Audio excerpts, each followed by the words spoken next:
Los objetivos, entonces. Recuerde que hay una palabra que estamos usando durante todo este tiempo y lo vamos a usar durante todo el año, y la palabra es renovar. Renovar.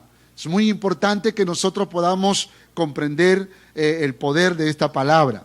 La definición más básica tiene que ver con hacer que una cosa adquiera un aspecto que haga parecer nuevo. Restablecer o reanudar una cosa que se había interrumpido. Note esto, por favor. Note esto. Dice restablecer o reanudar una cosa que se había interrumpido. Por lo tanto, es importante que nosotros renovemos. Muchas veces nuestra esencia como cristianos puede que necesite ser renovado. Puede que nosotros, sin darnos cuenta, estemos haciendo muchas cosas por inercia, por la responsabilidad, por la rutina, pero no porque necesariamente entendemos que es la razón por la que tenemos que hacerlo. Por ejemplo, usted y yo vivimos no para hacer dinero. En el camino puede que distorsionemos el objetivo, el propósito. Nosotros vivimos y existimos para alabanza y gloria de nuestro Dios. En otras palabras, que todo lo que nosotros hagamos sirva para dar gloria y alabanza a nuestro Dios, que nos da la vida y que nos permite ver la luz de un nuevo día. La palabra griega para renovar es anakainosis. Hay otras palabras en griego, pero nos estamos centrando en anakainosis. Y anakainosis es una palabra griega compuesta, ana, que significa repetición, intensidad, y kainos, que significa nuevo. De allí que la definición podría ser volver intensamente a lo nuevo, o volver intensamente a lo fresco, a lo saludable, volver intensamente a aquello que es lo mejor. De hecho, que si nosotros pensamos en nuestra vida cristiana, podríamos pensar, como dice en el libro de Apocalipsis, cuando le habla a la iglesia de Éfeso y le dice, vuelve a tu primer amor, ¿no? Has perdido tu primer amor, vuelve a las primeras obras.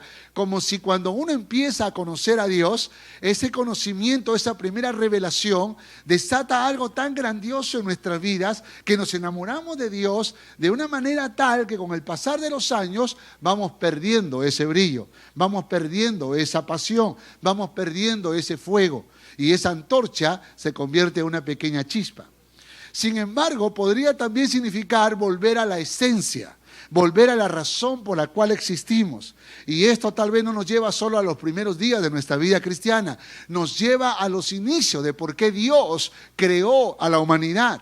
¿Por qué Dios estableció su iglesia? ¿Por qué Dios nos llenó con su Espíritu Santo? ¿Por qué Dios está revelándose a nosotros? Entonces, volver a ese momento en donde nosotros comprendemos que todas estas revelaciones tienen como propósito que podamos ser canales de bendición. No solamente que seamos bendecidos, sino que seamos canales de bendición. Renovar.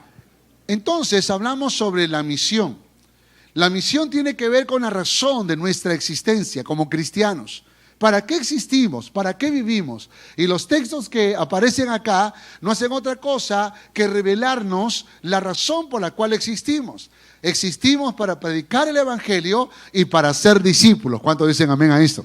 Por lo tanto, la misión que tenemos es ir y predicar el Evangelio haciendo discípulos a todas las naciones. En la Biblia se conoce como la Gran Comisión. La Gran Comisión. Para eso existimos, para eso vivimos. Esta misión no puede cambiar. Las iglesias en el mundo entero, los cristianos en el mundo entero, todos tenemos que correr tras esta misión. Es la razón de nuestra existencia.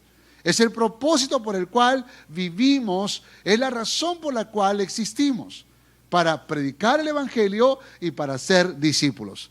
Por esa razón construimos una frase que incluye la esencia de los dos versículos, de donde hay otros más, como Hechos 1:8, de donde surge este desafío. Pero también tenemos una visión. Tenemos una visión. Y la visión tiene que ver ahora con el propósito específico por el cual levantó a esta iglesia, Alianza de Cono Norte Callao.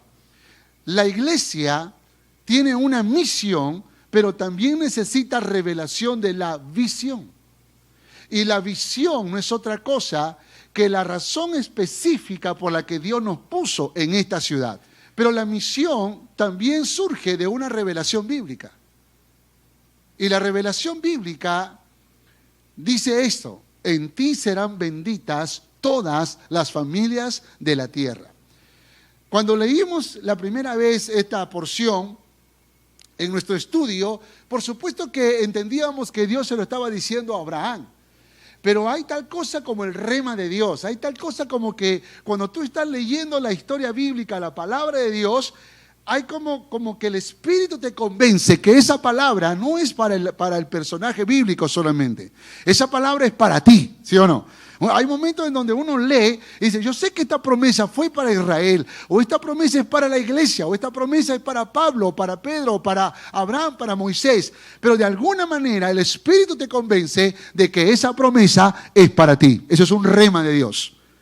Y creo yo que Dios muchas veces habla de manera muy específica a nuestros corazones, cuando están de acuerdo conmigo.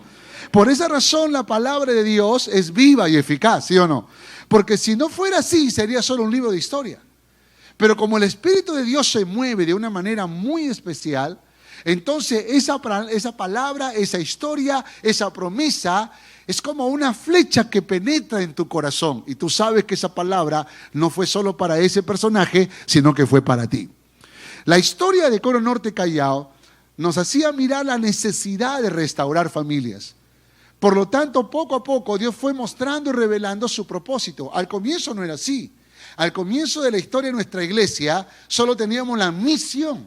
Pero poco a poco Dios nos fue revelando la visión. En ti serán benditas todas las familias de la tierra. Ahora, con el pasar de los años, descubrimos que Dios tenía razón, de que hicimos bien en escuchar ese rema de Dios, hicimos bien en escuchar la voz de Dios. ¿Por qué razón? Porque los recursos que Dios nos ha dado, las herramientas que Dios nos ha dado, no hace otra cosa que confirmarnos que esa revelación fue de Dios para esta casa, ¿sí o no? Si no, explíqueme cómo es que Dios nos mostró el EBEC, cómo Dios nos mostró el EMEC o el EBEC, o el EJEC, perdón, o el EPEC que hacemos. ¿Cómo es que promovemos conferencias para hombres, para mujeres? Espero que haya ido a alguna de estos eventos que estoy mencionando. ¿Cómo es que Dios nos dio estos recursos para poder bendecir y restaurar las familias? ¿Fue casualidad? ¿O es que Dios ya lo había prometido desde los inicios de esta historia, de la historia de nuestra iglesia? En ti serán benditas todas las familias de la tierra. Sin embargo, para que esta promesa se cumpla en cada uno, de hecho que yo le pido a Dios también estar metido en la visión, y la visión tiene que ver con que no solamente Dios te va a usar para restaurar otras familias, sino que Dios va a restaurar tu familia. Pero para eso necesitas primero obedecer a la verdad de Dios. Y segundo, necesitas tener paciencia y esperar. Porque Dios puede hacer el milagro instantáneamente. Pero Él quiere enseñarte a orar, crecer en fe, esperar, la paciencia. Todos estos elementos se juntan para poder edificar tu vida, tu corazón. Y así puedas ver los resultados y agradecer a Dios por todo el esfuerzo que no solamente hiciste tú, sino la confianza en el poder de Dios para ver ese milagro. Así que yo te animo en el nombre de Jesús a que tú abraces esta visión. No digas, yo soy divorciada, esa visión no es para mí. Yo tengo un hijo en las drogas, esta visión no es para mí. Yo tengo mis padres separados, esta visión no es para mí. Yo tengo una novia con pleitos y peleas, así que esta visión no es para mí. No. Tú tienes que decir, aunque todavía mi vida no ha sido restaurada, aunque todavía mi matrimonio no ha sido restaurado, aunque todavía mi familia no ha sido restaurada, yo creo que en esta casa seguiré recibiendo palabra del cielo para restaurar toda mi casa. Por lo tanto, seguiré escuchando, obedeciendo y esperando en Dios. ¿Cuántos dicen amén a esto? Y aquí es donde quiero reforzar cada uno de estos objetivos. Los objetivos tienen que ver con lo que nos trazamos para alcanzar la visión. Eso que trazamos para lograr esa visión. Por lo tanto, no tenemos que disparar al aire, no podemos caminar corriendo para cualquier dirección. Hemos establecido 5 cosas puntuales, vitales, importantes que deberíamos desarrollar para promover la restauración de nuestra familia. Y para que sea muy sencillo, hemos usado las letras de las vocales para poder escoger una palabra clave que nos va a ayudar en el alcance de esta visión. Entonces, el primer objetivo es desarrollar una vida de adoración al Señor. El segundo, impulsar a la evangelización y las misiones. El tercero, desafiar a la integridad como estilo de vida. El cuarto, cultivar una vida de oración y edificación. El quinto, promover la unidad y el compañerismo. Así que están identificados con las vocales para que podamos nosotros recordar. Si decimos con la letra A, ¿cuál sería la palabra clave? Adoración. Con la letra E, evangelización. Con la letra I, integridad. Con la letra O, oración. Y con la letra U, déjenme rápidamente hablarles sobre cada uno de ellos. En el primero aparece un verso que Dios habló a nuestros corazones. Juan capítulo 4, verso 24, dice la Biblia: Dios es espíritu y los que le adoran en espíritu y en verdad es necesario que le adoren. Y la palabra adorar viene de una palabra griega que se escribe así, proskuneo o proskunete. Proskuneo significa postrarse en homenaje, hacer reverencia, suplicar. Pero también es una palabra que se usa para identificar al perro feliz que cuando se encuentra a su amo, le besa la mano, le lame, va tras él y le muestra su cariño. ¿No? Ustedes han visto seguro esas escenas en su mente, en una película, o tal vez si alguno tiene uno de estos animales, sabe cómo reacciona. Pues esa palabra, esa acción de este animal también se usaba, también se conocía como proskunete. Y dijo el Señor Jesús: los que le adoran en espíritu y en verdad, es necesario que le adoren. Es necesario que se alegren, que lo besen a Dios. Es necesario que le rueguen, que le adoren. Es necesario que humillen su corazón, que se postren en homenaje, que le hagan reverencia. Eso es adorar. Proskunete. Nosotros, sin darnos cuenta, podríamos con el pasar de los años ya empezar a cambiar nuestra forma de adorar y volvernos un poco más cuidadosos, más religiosos, más inteligentones con nuestra forma de adorar. Pero la Biblia habla de una adoración que, claro, la palabra adorar no solamente lo podemos circunscribir a cantar. La palabra adorar tiene que ver con ofrecer lo mejor en lo que hagamos para Dios, en todo lo que hagamos. Eso incluye que cuando nosotros tengamos que cantar, que alabar, que adorar a Dios, también le presentemos lo mejor de nuestra ofrenda a Dios, que podamos entregarle lo mejor de lo que nosotros podemos hacer. Por lo tanto, proskuneo no es otra cosa que una expresión de felicidad, de alegría, de gozo en lo que hagas. Cuando vayas al trabajo, proskuneo. Cuando vayas a tu casa y te encuentres con tu esposa, con tus hijos, proskuneo. Cuando estás en el culto, proskuneo. Cuando estás a solas en tu habitación con Dios, proskuneo. Donde quiera que vayas, tú tienes que adorar a Dios. Y el deseo de nuestro corazón es que tú puedas ser un adorador, una adoradora. Ese es el objetivo. Por esa razón, cuando nosotros estamos cantando o estamos en la presencia del Señor, muchas veces te animamos: levanta tus brazos, ven, arrodíllate, humíllate delante del Señor. No te estamos invitando a que tú, obligándote a que tú hagas algo que tú no quieras. Puede que nuestra naturaleza humana no le guste adorar. De hecho, que en mi mente viene rápidamente la historia de un David que estaba celebrando, adorando, cantando, saltando.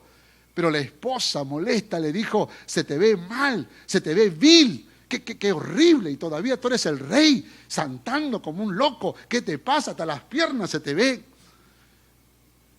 Y ahí es donde David le dice: ¿qué importa si yo me veo vil? Pero me veré vil para mi Señor. ¿Me veré vil para Él o Él se está gozando de lo que yo estoy haciendo. Por lo tanto, la adoración no es otra cosa que presentar lo mejor de nuestro corazón, lo mejor de nuestro corazón a aquel que merece toda alabanza y toda adoración. ¿Cuántos dicen amén? Segundo, en Hechos capítulo 1, verso 8, dice el texto: pero recibiréis poder cuando haya venido sobre vosotros el Espíritu Santo. Entonces me seréis testigos en Jerusalén, en Judea, en Samaria y hasta lo último de la tierra. Déjenme resaltar dos palabras en este versículo. La primera palabra es poder y la segunda es testigos. Poder, dunamis, testigos, martus. Escúchame esto, por favor. La razón por la cual hemos dejado de predicar la palabra, la razón por la cual hemos perdido la pasión misionera, la razón por la cual nos cuesta aún predicarle a un vecino, a un compañero de trabajo, a una amiga de los estudios, a alguien cercano, la razón por la cual no tenemos el fuego para predicarle aún a los miembros de nuestra familia, es porque hemos perdido el poder. Por esa razón tenemos que renovarnos en la presencia del Señor. Jesús dijo: esperen la llegada del Espíritu Santo, porque en sus fuerzas no lo van a lograr. Es necesario Espíritu Santo para que puedan predicar y ser testigos hasta lo último de la tierra. Cuando el Espíritu Santo vino sobre el corazón de los discípulos y todos los que estaban allí esperando la venida del Espíritu Santo, la presencia del Espíritu de Dios fue tan poderoso que comenzaron a predicar en el acto la palabra de Dios. Comenzaron a hablar aún en otros idiomas de la época acerca de las maravillas de Cristo Jesús. Cuando el Espíritu Santo ha tomado control de nuestras vidas, nuestras bocas nunca estarán cerradas para predicar el Evangelio de Jesucristo. Nunca. Estaremos predicando. Y la segunda palabra es mártir. Y mártir, creo que nosotros entendemos esta palabra. Martus es mártir, es decir, testigos hasta la muerte, aún muriendo por causa de Cristo. No solamente predicar hasta la muerte de ancianos, de viejitos, sino aún muriendo por causa de Cristo. Es decir, siendo asesinados, como fue en la época del primer siglo y de los primeros siglos de la era cristiana. Por lo tanto, es el Espíritu Santo que nos da el poder para no tener vergüenza, para no temer a ninguna acechanza o ningún desprecio, ninguna palabra que puede hacernos sentir mal. Espíritu Santo es la clave. Y la razón por la que nosotros como iglesia tenemos que seguir predicando es porque tenemos Espíritu Santo. Pero usted tiene que dejarse controlar por ese Espíritu Santo. Si no, nunca seremos martus. Nunca seremos martus. Martus solo se puede lograr cuando el Espíritu Santo controla nuestras vidas. Por esa razón estas dos palabras son importantes. Y si usted quiere alcanzar este segundo objetivo, que es vital, que es importante, llénese del Espíritu Santo. El tercer objetivo aparece en 1 de Juan, capítulo 3, versos 2 y 3. Dice así la palabra del Señor: amados, ahora somos hijos de Dios y aún no se ha manifestado lo que hemos de ser. Pero sabemos que cuando Él se manifieste, seremos semejantes a Él, porque le veremos tal como Él es. ¿Cuántos dicen amén a esto? Y todo aquel que tiene esta esperanza en Él, ¿qué dice la palabra? Se purifica a sí mismo como Él es puro. Como Él es puro. Elpis y egniso. Estas dos palabras son muy importantes. Elpis es esperanza. Pero la palabra esperanza en el griego da la idea de esperar con anhelo, con placer, con expectativa. Y el apóstol Juan, cuando escribe esta primera carta, él dice que los que tienen esperanza de la venida del Señor, aquellos que esperan la venida del Señor, pero con expectativa, con anhelo, con alegría, con placer, con entusiasmo, dice, se purifica a sí mismo. se purifica a sí mismo. Por lo tanto, elpis es importante, esperanza es importante. Nosotros necesitamos preguntarnos si realmente esperamos con anhelo, con ansias, la venida del Señor. Déjenme decirle cuál es la intención del apóstol Juan.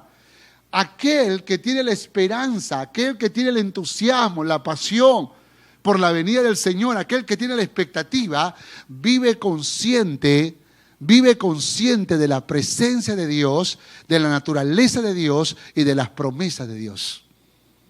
Vive consciente de esto. Y cuando uno vive consciente de la presencia de Dios, cuando uno vive consciente de la naturaleza de Dios y de las promesas de Dios, entonces se purifica a sí mismo. La palabra griega es agnizo, que significa limpiar.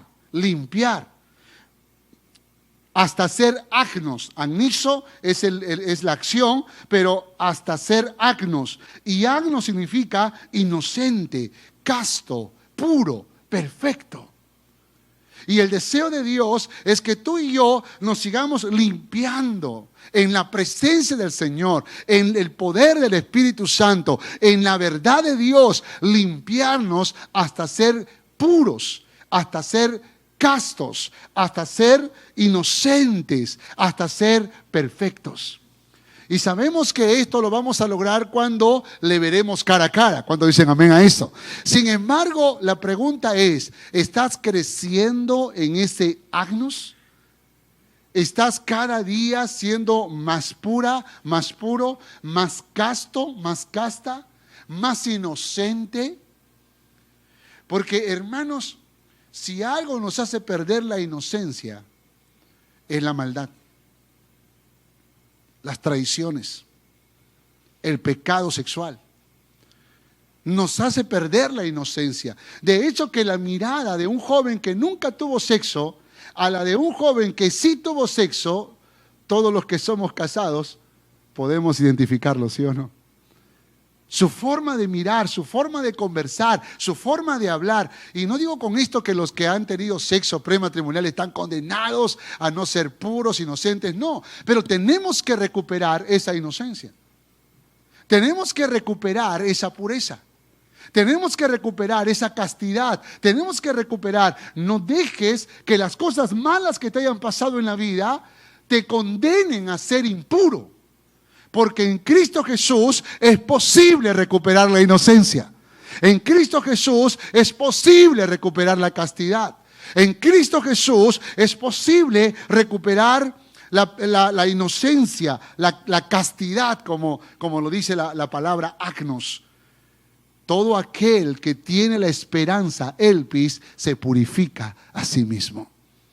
El tercer objetivo, que es nuevo en este año 2020, nos reta a que podamos nosotros buscar la pureza, la integridad en nuestras vidas, el poder ser honestos delante de Dios, el poder ser justos, el poder ser rectos delante de Dios, no delante de los hombres, porque delante de los hombres, escúcheme, será muy fácil y muy difícil. En ocasiones muy fácil porque hay gente que te va a creer con la palabra que tú dices. Y será muy difícil porque hay gente que te va a juzgar todo el tiempo. No importa las cosas buenas que tú hagas, siempre te van a juzgar.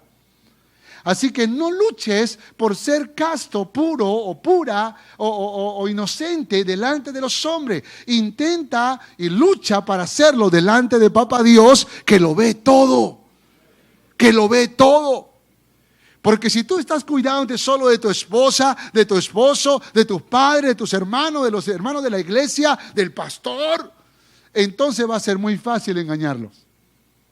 Pero si tú solo estás pensando en Dios y que Dios está en todo lugar por su omnipresencia, no importa donde tú estés, tú buscarás ser íntegro, tú buscarás ser íntegra. ¿Por qué razón? Porque no lo estás haciendo para los hombres, sino para nuestro Padre que está en los cielos. ¿Cuántos dicen amén a esto? Cuarto objetivo, Romanos 8:26.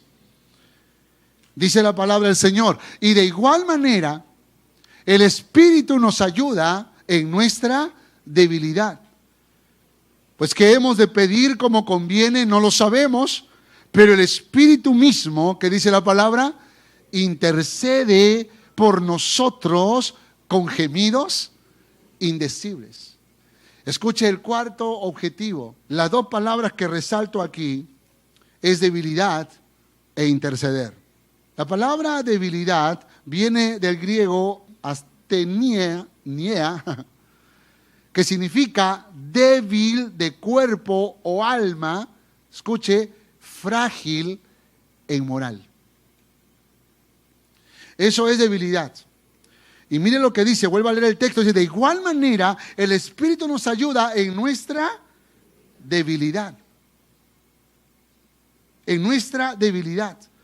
En otras palabras, está diciendo que nosotros somos débiles, no solo en cuerpo, porque esta palabra también se usa para enfermedad, pero no solamente de cuerpo, sino de alma. Y dice la palabra que hay una debilidad en nosotros que aún nos hace frágil moralmente. Tendemos a hacer lo malo, tendemos a cometer pecados, tendemos a hacer cosas indebidas, a pesar de que somos cristianos, a pesar de que nosotros decimos que amamos a Dios, pero tendemos a hacer lo malo. Por lo tanto, esa debilidad puede ser vencida, puede ser fortalecida, puede ser renovada, puede ser afirmada si nosotros oramos como conviene. Y dice la Biblia que para eso el Espíritu de Dios está con nosotros, para que podamos orar y para que podamos pedir a Dios. Y dice la Biblia que Dios, el Espíritu mismo, intercede por nosotros con gemidos indecibles. Uperentunjano, es una palabra compuesta, siempre será complicado leer en griego, es una palabra compuesta, la palabra por dos palabras, uper, que significa por amor, con gran insistencia, y entunjano, que significa invocar, suplicar.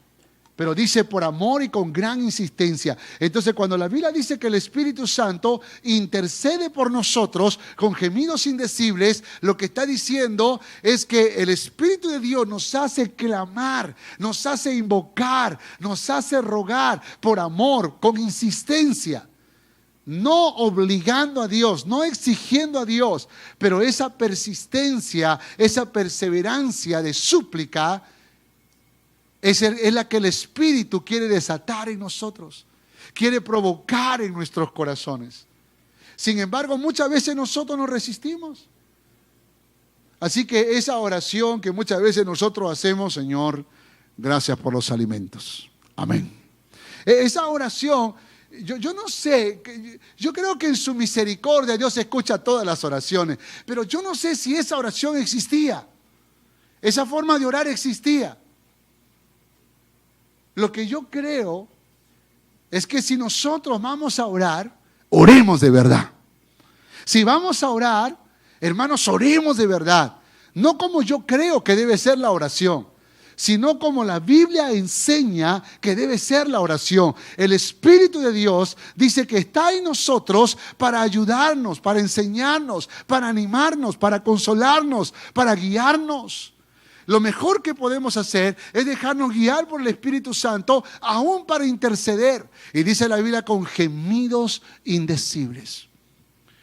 Cuando estaba analizando el texto, las palabras griegas para gemido indecible, encontré una definición que me llamó mucho la atención. Y es, gemido no es algo que necesariamente un ruido estrepitoso, fuerte, desesperado, no. También puede significar un grito silencioso. Dice, ¿cómo un grito silencioso? ¿Cómo un grito silencioso? ¿Se acuerdan la mujer del Cana, la mujer Ana? Ana, la madre de Samuel. Dice la Biblia que cuando ella estaba en la puerta del templo orando, dice que ella estaba llorando, pero dice que sus gritos eran silenciosos.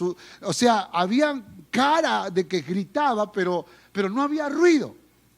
No, lea la historia con mucho cuidado. Y no había ruido, pero había un corazón doblegado, un corazón desesperado. Tanto que Elí pensaba que estaba ebria, ¿no? Y se acerca para ver si realmente estaba ebria.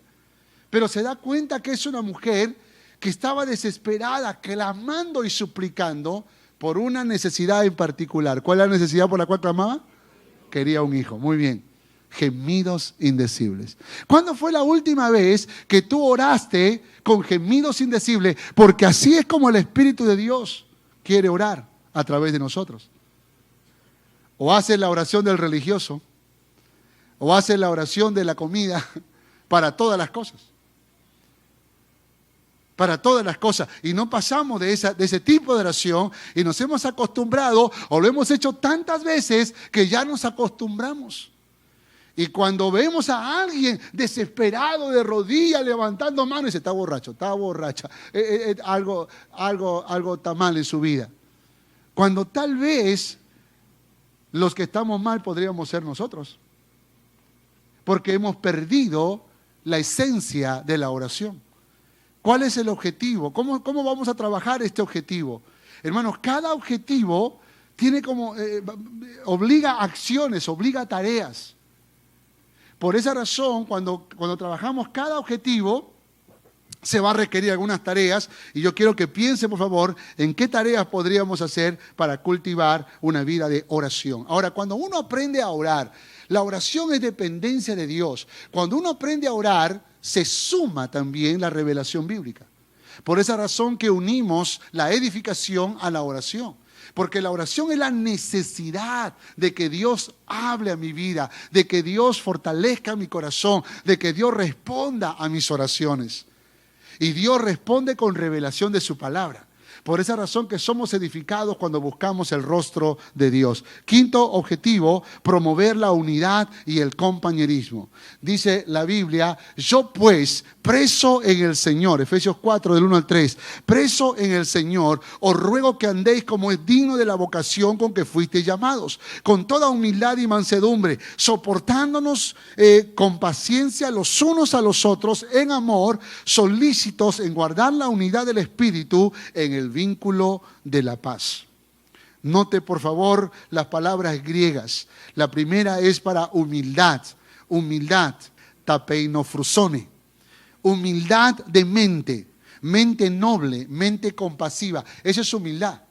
Me gusta la definición en griego, porque la humildad no es que tú le zapateas a alguien. Ay, ¿qué pasa? No, es que él es humilde. Eso no es humildad. ¿Sabes qué? La palabra griega, ¿cómo interpreta humildad? Que cuando alguien dice algo ofensivo para mí, yo le ordeno a mi mente pensar noblemente. Yo le ordeno a mi mente a pensar compasivamente.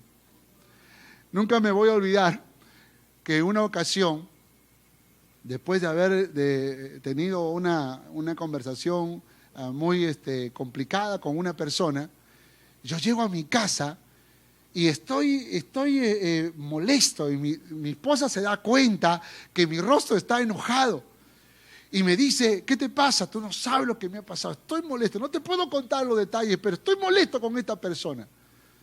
Y yo quería que mi esposa me diga, ay, pero sí, seguro que te hizo algo que te ofendió. Yo quería que ella se sumara, ¿no? Que se uniera a mi rabia. Y mi esposa dijo, ay, pobrecito, tendrá problemas seguro.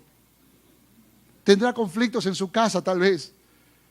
Ay, ¿qué problema estará pasando? De repente alguien de la familia está enfermo. De repente, yo le dije, hey, yo soy tu esposo. Apóyame a mí. Ayúdame a mí. Ay, no, algo le estará pasando. Más bien, ora por él, oremos por él. O llámalo, por favor. Y de pronto, ella está trabajando una mente misericordiosa, una mente compasiva. Y eso es humildad, hermanos. Hay gente que interpreta humildad como aquel que anda con la cabeza agacha, como aquel que no quiere aplausos, como aquel que no quiere honra, como aquel...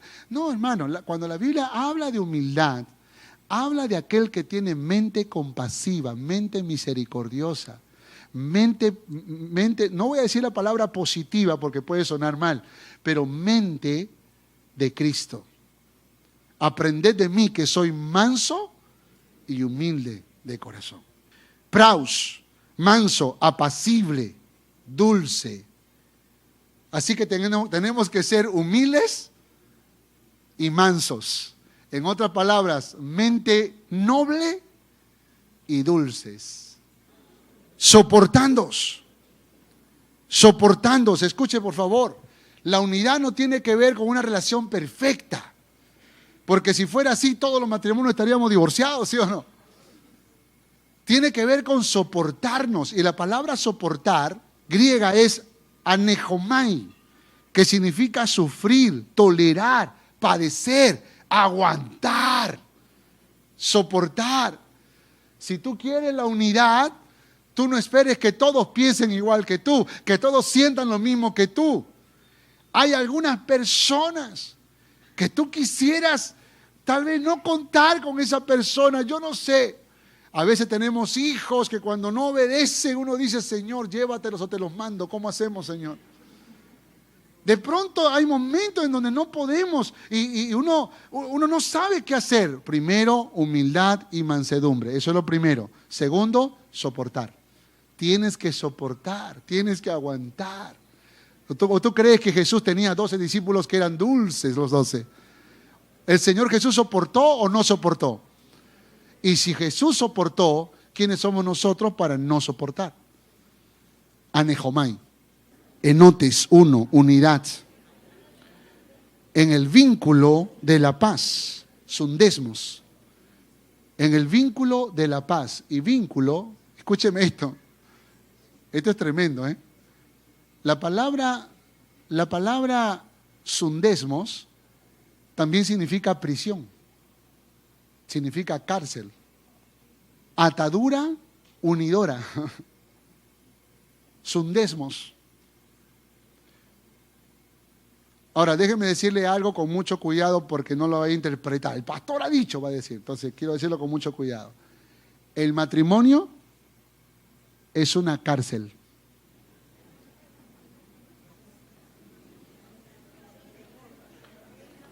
El matrimonio es una prisión.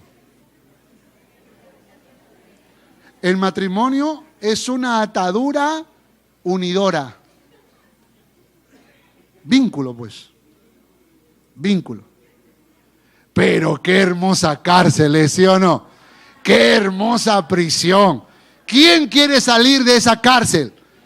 Solo los infelices quieren salir de esa cárcel. Pero todos los que estamos felices queremos ser prisioneros de ese amor y de ese matrimonio por el resto de nuestra vida. ¿Cuántos dicen amén? Porque hemos aprendido a humillarnos, a ser mansos y, por supuesto, a soportarnos el uno con el otro. ¿Cuántos dicen amén? Los jóvenes que se quieren casar, piénsalo bien, porque te vas a meter en una prisión. Es una cárcel, pero es una cárcel dorada. Es una cárcel de amor. Es una cárcel donde puedes disfrutar con la persona que amas. Es una cárcel, es un vínculo que la única manera de poder disfrutarlo es cuando lo llevas en el vínculo de la paz. Eirene, de la paz, no de la guerra, de la paz. Pregunta, ¿cómo desarrollamos la vida de adoración? ¿Cómo logramos hacer esto? ¿Cómo trabajamos esto? ¿Solamente lo decimos, hermano, con la A, adoración y ya? No, tenemos que promoverlo. Metas, ¿qué metas ponemos? Ok, cuando cantamos alabanza, vamos a dar lo mejor de nosotros. Vamos a animar a levantar las manos, a postrarse, a celebrar, a danzar. Es como el domingo pasado, estábamos adorando y algunos estaban levantando las manos, otros estaban medio reprimidos, ahí estaban levantando las manos. Y yo digo, vamos, levanten las manos y adore al Señor. Hermano, lo estaba diciendo con amor, el Señor sabe que lo estaba diciendo para animar. Y una persona de esas más duros, ¿no? Maduros, estaba así con la mano levantada. Vamos, levante la mano. ¡Bum! La bajó. Como diciendo, tú no me vas a mandar a mí. Yo hago cuando yo quiero y como quiero. Y no se trata aquí de obedecer al pastor o no. Acá se trata de desarrollar metas para alcanzar la adoración. Y una de esas metas es poder despertar en el corazón de los hermanos el espíritu de adoración. Amén. ¿No es así como le enseñamos a nuestros hijos? Salude, salude, póngase de pie, dé un abrazo, dé un beso, salga afuera de nuevo, entre de nuevo. ¿No le enseñamos así a nuestros hijos? Porque le estamos enseñando hábitos. Y la única manera de enseñar el hábito de la adoración es animando a hacer acciones. ¿Cómo logramos el objetivo de la evangelización y las misiones? ¿Cómo logramos? ¿Solo hablando de evangelismo y misiones? No, creando oportunidades, ¿sí o no? El ministerio de evangelismo va a salir a los parques a predicar. Después del culto va a salir a una cárcel, va a ir al hospital, va a ir a predicar, va a hacer un trabajo evangelístico en el parque de la vuelta. Es decir, creando oportunidades y animando a la iglesia a salir. Hermanos, oremos por Aucayama, oremos por Moyobamba, oremos por Jauja, oremos por España, por Francia. Y los que puedan ir, vamos, hermanos, apoyemos la obra en esos lugares. Esa es la forma práctica. ¿Cómo desarrollamos integridad? Ofreciendo consejerías, ministrando a las personas, creando eventos como por ejemplo Pacto de Integridad para los jóvenes, pero también ayudando en los retiros. A través de los retiros retamos a los hombres a ser íntegros, a las mujeres a ser íntegras, a los matrimonios a ser íntegros, a los jóvenes a ser íntegros. Hermanos, estamos creando espacios y actividades para que podamos promover la integridad. Son objetivos que tenemos que crear espacios. ¿Cómo desarrollamos la oración y la edificación? ¿Cómo lo hacemos? Guerreros de oración, ¿sí o no? Martes, jueves, sábado en la mañana, noche de clamor, día de ayuno y oración, escuela de capacitación ministerial. Es decir, hay actividades que creamos para que podamos nosotros alcanzar el objetivo de la oración y la edificación. ¿Y cómo cómo promovemos la unidad y el compañerismo? ¿Cómo lo hacemos? Grupos familiares, festivales de confraternidad, paseos, salidas que hacemos en grupos, los grupos homogéneos, reunión de hombres de valor, mujeres virtuosas, la reunión de jóvenes, el club de amigos, Torrefuerte, son espacios de compañerismo, hermano. Pero hay gente que dice, ay, yo no voy a eso, yo nunca iré a esa reunión. Sí, pero entonces, ¿cómo trabajamos el quinto objetivo? ¿O cómo trabajamos el cuarto, o el tercero, o el segundo, o el primero? Por esa razón creo que es muy importante que si vamos a ser miembros de esta casa, podamos correr a los objetivos que Dios ha puesto en nuestras manos. ¿Cuántos dicen amén? Y yo creo que eso es lo que tiene que estar claro en nuestros corazones. Renovemos los objetivos que Dios ha dado a nuestra casa con Norte Callao. Todo esto es posible si lo hacemos con la dirección del Espíritu Santo. ¿Cuántos dicen amén? Vamos a orar, hermanos.